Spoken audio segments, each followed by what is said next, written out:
In the summer of 1776, a document was drafted that was about to change the world.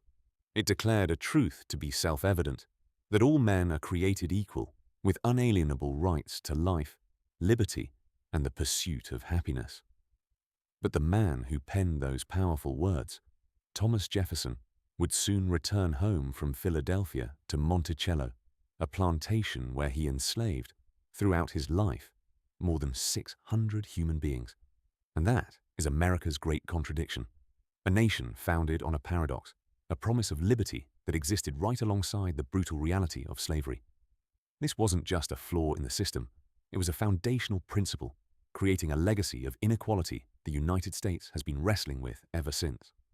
So, how could a nation built on freedom simultaneously build its economy and society on bondage? The answer reveals a pattern that repeats itself again and again in American history, a cycle of progress and backlash, of rights granted only to be stolen away. Imagine writing the words that would inspire freedom movements for centuries while knowing your own wealth and comfort came directly from the forced labor of people you considered property. It wasn't a secret. 12 of the first 18 US presidents were slaveholders at some point in their lives. This wasn't hypocrisy hidden in the shadows. It was a contradiction woven right into the fabric of the new nation. Think about it. The US Constitution doesn't even use the word slave, but it still went out of its way to protect the institution.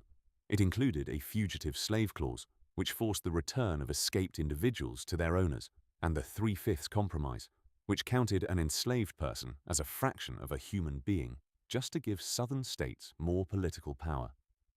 This wasn't just a moral crisis. It set the stage for a conflict that would tear the nation apart and leave a legacy we're still dealing with today.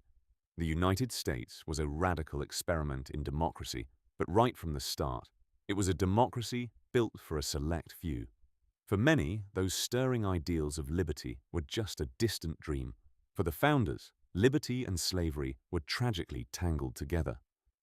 The Southern economy was so dependent on enslaved labor, especially for cash crops like tobacco, that getting rid of it was seen as political and economic suicide.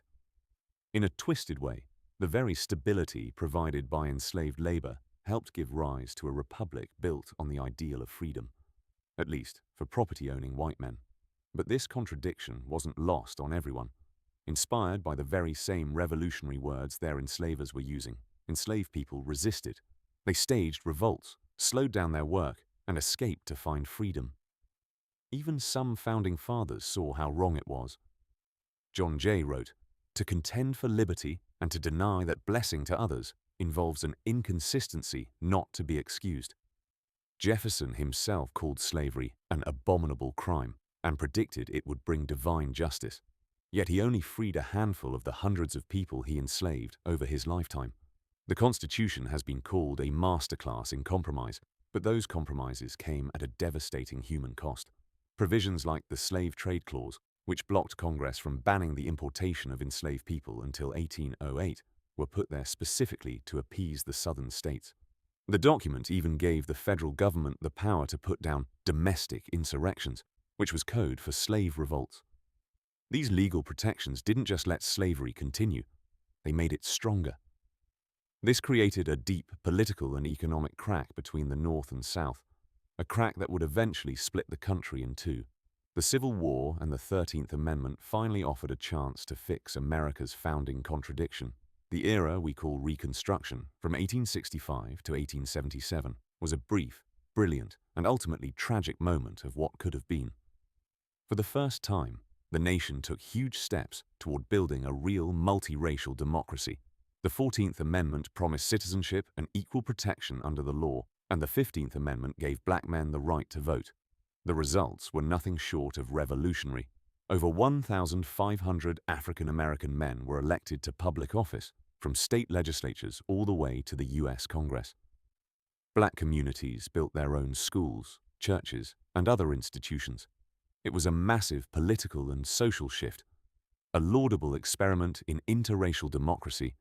But this progress was met with a swift and brutal backlash. Emancipation didn't mean equality, and many Southern whites simply refused to accept black autonomy. They unleashed a